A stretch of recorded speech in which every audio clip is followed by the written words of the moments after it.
Então, a gente, do DCE, dessa gestão atual, né, a gente atuou na rede contra o aumento da tarifa, né, rede contra o tarifaço, no início desse ano, junto com algumas outras entidades, sindicatos, o Grêmio do Colégio Estadual do Paraná e o MPR. Essa rede, ela se conformou, né, pelo ataque do Estado e dos empresários, né, no aumento da tarifa do ônibus, de forma desproporcional ao que previa as planilhas deles, né, dentro da licitação lá, quando foi permitido o aumento, eles o fizeram. E a gente, por ainda achar que existe uma caixa preta da URBS, que não há uma abertura total dos motivos porque há a necessidade desse aumento, e também nessa luta de que o transporte seja entendido como um bem público, né, como a saúde, a educação também não deveria ser gerido por uma empresa e então não deveria se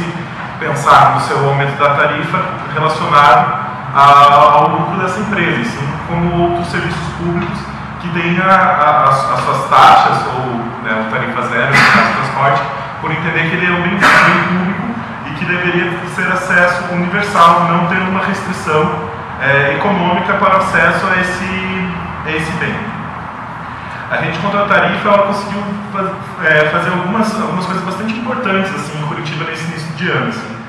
Ela conseguiu atuar em passagens em salas, em escolas e também mobilizar alguns setores, fizemos alguns atos bastante importantes, né? Tivemos esse itinerário dos 3 poderes, tentando colocar, mostrando que o Estado realmente não se preocupa com o transporte enquanto um bem público, e sim está também em comum acordo com as empresas e com a prefeitura, que no final das contas também é quem indica o presidente da URBS, né, tem ações e acaba gerindo essa empresa, né. E eu acho que ela foi, assim, dentro das possibilidades do movimento, seja estudantil ou sindical, da esquerda, né, curitibana, ela foi um avanço, né. Eu acho que o debate que foi feito em torno dela, de ser uma rede, né, de possibilitar as organizações terem atuações também individuais sobre a questão do aumento da tarifa, de debates sobre o tarifa zero, ou de partidos que debatam outras formas, ou também do pessoal da mobilidade urbana, conseguiu atuar de forma bastante coesa em algum momento, e por problemas mais internos, acabou se desfazendo, e também porque a repressão, né, seja ela velada, no sentido de não nos ouvir, ou a repressão mesmo de forma de perseguição, acompanhamento dos atos por parte da polícia e tudo mais, gerou e as disputas, né, pelo fruto também, pelo pouco fruto que teve nesse processo, acabou gerando, né, um desgaste, né, de quem era o pai da criança, né? Então acabou gerando um desgaste e a gente infelizmente não conseguiu concretizar e pressionar os órgãos públicos no sentido realmente de conseguir barrar o aumento da tarifa, que é uma coisa que é possível, né? Não é algo assim impossível. A gente tem um exemplo bastante claro deste ano, que foi em Teresina, agora em setembro, né? Houve um aumento da tarifa, e também lá tem um fórum estadual de defesa do transporte público em Teresina, que conseguiu colocar 30 mil pessoas na rua e conseguiu barrar o aumento da tarifa. E esse fórum não é nada mais do que foi a rede aqui, né? Sindicatos, setores progressistas da sociedade, entidades estudantis, e realmente conseguiu impor uma vitória, né, forçando os empresários ali do transporte e também a prefeitura a não fazer o aumento da passagem. Claro, com 30 mil pessoas na rua e uma radicalidade de alguns atos, botar fogo nos ônibus, ocupar a cidade legislativa, um outro patamar, mas que também demonstra que eles também têm uma organização anterior que permitiu isso, né?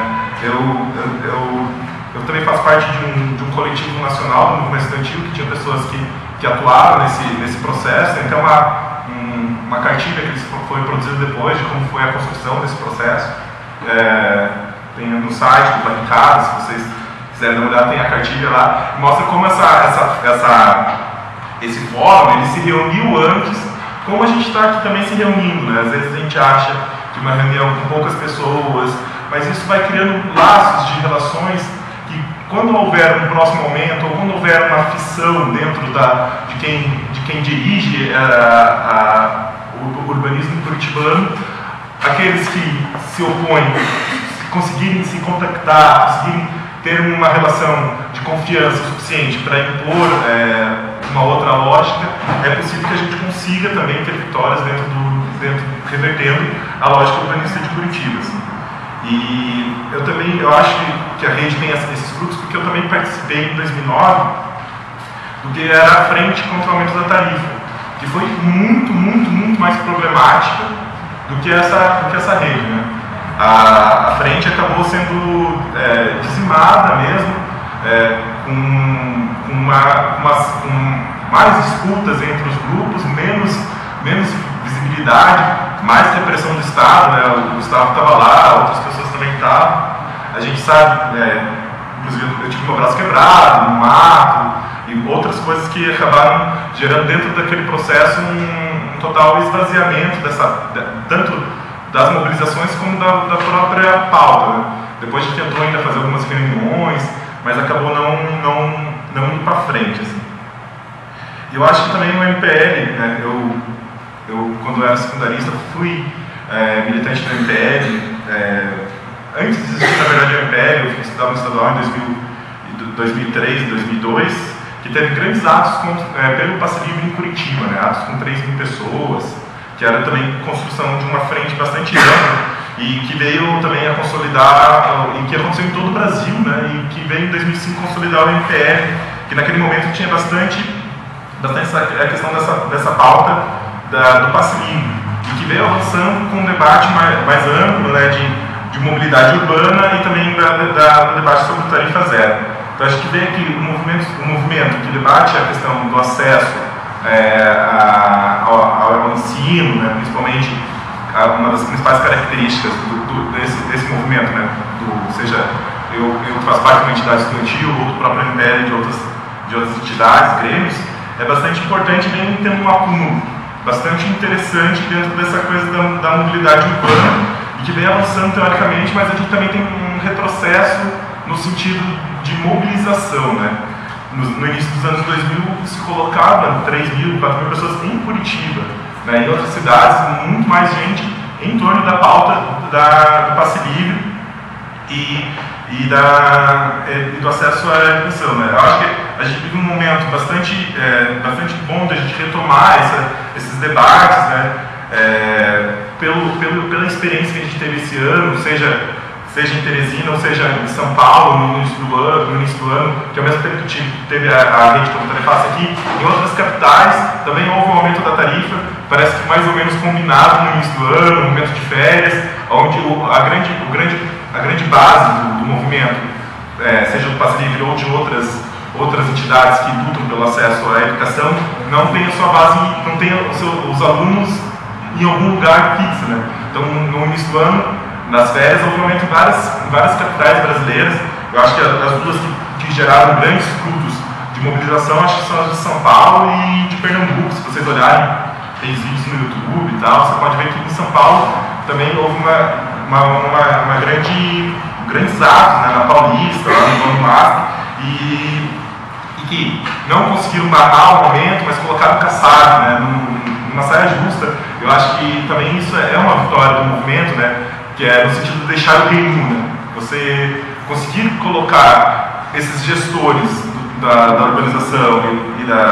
que são essas empresas que financiam as suas campanhas, colocar eles em contradição, né, dentro da mídia, incutindo na sociedade que esses caras estão do lado desses empresários e não do lado da população, não esses caras, né, o próprio Estado como um todo, né, não querendo personificar no Kassab ou no gestor que está ali, mas que a gente tem algumas coisas que são acúmulos do movimento e que eu acho que se a gente souber trabalhar eles e conseguir continuar em debates, formulando, né, acho que a gente tem a possibilidade em outros momentos de retomar as mobilizações e conseguir arrancar essas vitórias dentro da sociedade, assim, mas só com mobilização mesmo isso acontece, né? Eu acho que o exemplo de Teresina é o exemplo, né? Aqui em Curitiba a gente fez algumas ações bastante lúdicas, fizemos alguns atos com umas 300, 400 pessoas, alguns deles, retomamos os debates dos acidentes de ônibus, né? Os atos aconteciam na Praça Tiradentes, porque ali, né, teve aquele acidente de ônibus que teve bastante polêmica, que o ônibus entrou ali na Pernambucana. Então a gente tentou até trabalhar com outros lugares de política, tentar fundar outros lugares de política, né, não só na Santos Andrade, né, dentro da nossa cidade. Tudo isso são acúmulos no movimento, e eu acho que ter esse espaço onde a gente consiga também relembrar, recolocar esses debates são bastante importantes, né? Falando pelo DCE, o DCE ele tem atuando, né, nessa questão da tarifa e dos atos contra o aumento da tarifa há algum tempo, né? Por exemplo, eu lembro de 2009, lembro de 2011 que estava, mas também em outros momentos a gente já também atuou nisso. Então, essas entidades, né, são bastante importantes. O Grêmio do Colégio Estadual é um Grêmio bastante importante, o Grêmio do Instituto, ali no início dos anos 2000, teve um grande protagonismo nessas lutas pelo passe livre, e a gente vê que a gente perdeu um pouco dos anos 2000 até agora, assim, mas também vemos que hoje a gente está conseguindo novamente entrar, ter algum tipo de acúmulo, mesmo que não seja o que a gente realmente esperava, né, que a gente conseguisse, sem um estopim de aumento da passagem, a gente conseguir impor o nosso calendário, as nossas propostas, mas que a gente também tem que acumular para que quando haja outro aumento, ou se a gente conseguir realmente montar um fórum, alguma coisa que tenha ações práticas, né, que não fique numa autoconstrução dos grupos, num tarifismo, né, numa coisa que tem fim em si mesmo, é possível que a gente consiga, em um próximo período, retomar as mobilizações pela passagem aqui em Curitiba e pela mudança da lógica da urbanização aqui em Curitiba. Eu acho que pegar o pessoal, né, da bicicletada, né, não bicicletada porque bicicletada virou uma marca, mas que debate a questão da mobilidade através da bicicleta, também a galera que está debatendo a questão do urbanismo pela Copa, que são todos aliados no sentido de que quando você debate o transporte, você debate também a mobilidade urbana. E é uma pauta bastante importante, porque a gente vê que hoje a cidade é um elemento bastante importante na sociedade brasileira, né? Já não é um lugar essencialmente político, né? Um fato político muito grande, porque a população brasileira hoje se concentra bastante nesses grandes centros, e a gente tem a possibilidade de a gente conseguir mobilizar muita gente, mesmo que ainda não tenhamos conseguido. E dentro do movimento estudantil a gente tem isso bastante claro, por exemplo, num decreto do governo federal, né, a gente debate dentro do CE essas políticas mais gerais do governo federal sobre a questão de assistência estudantil, e no ano passado foi aprovado o pacote de autonomia, né, que são séries de decretos que debatem a questão da universidade, regulamentam as fundações, mas tem um deles que é só sobre assistência estudantil. E esse documento é lindo, eu assino embaixo, porque é um documento que fala sobre que assistência estudantil é permanência, mas é formação de qualidade, é assistência médica, é bolsa, é moradia e é transporte. Mas no último parágrafo lá, fala, não há disponibilidade de verba no orçamento para nenhuma dessas coisas, todas elas serão feitas por emendas, ou seja, é um grande pacote de intenções do governo federal, com todo o discurso que o PT acumulou da esquerda, né? Então, um texto maravilhoso, nossas pautas estão todas lá, aprovadas agora, mas não tem o financiamento, né? Então, também, o movimento estudantil hoje debate a questão do 10% do PIB para a educação como uma das suas pautas centrais, para esse próximo período, forçando que nesse momento está sendo aprovado o Plano Nacional, né, pelos próximos 10 anos para a educação básica e superior, e a gente debate que o governo propõe 7% para os próximos 10 anos, podendo ser revisto na metade desse processo, se vai ser 7% mesmo, e a gente defende o 10%, que é o 10% que historicamente o movimento pela educação vem defendendo, entendendo que não adianta ter um texto bonito de intenções, e sim que a gente garanta esse financiamento real, mesmo que 10% do PIB ainda não seja tudo, não resolveria todo o problema da educação brasileira, né? Seria muito mais para a gente conseguir realmente concretizar a educação que a gente quer. Mas então o debate sobre transporte para a gente se liga também a uns debates que são centrais, né, no movimento estudantil, que é o debate da assistência estudantil. Né? Não adianta a gente aprovar cotas, não adianta a gente garantir maior acesso às pessoas via a expansão da universidade, novas universidades, sem entrar no debate sobre a qualidade dessa expansão, que daí seria outra fala, mas que não garante o mínimo, né, que é a manutenção dos alunos de baixa renda nessa universidade. Então, o passe livre, o acesso, é uma coisa que sempre deve estar na agenda, nos debates do movimento estudantil. E a gente, quando está no DCE, né, o movimento estudantil de esquerda, sempre faz esse debate e sempre participa das ações quando a gente vê a possibilidade de tentar retomar essa bandeira e conseguir implementar isso como uma vitória mesmo para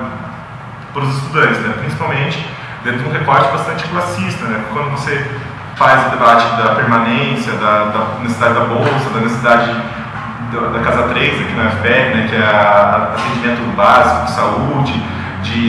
isso é obviamente classista, porque é óbvio você dizer que você precisa de que os alunos de baixa renda sejam assistidos para a sua permanência, né, que eles não precisem, não parem de estudar, porque vão ter que trabalhar, porque vão para conseguir pagar o transporte, para conseguir pagar a compra de um livro, vão se formar em 7, 8 anos para conseguir fazer algumas matérias e ocupar o outro período com o trabalho. É bastante importante para a gente o debate da assistência estudantil, e é nisso que se casa bastante a nossa luta pelo passe livre e a atuação seja na frente do 2009 ou nessa rede contra o tarifaço em 2011. Eu acho que era isso assim, que eu queria dizer. Não sei se chegou a dar os 10 minutos ou algo parecido. Deu 12. Algo parecido. É isso.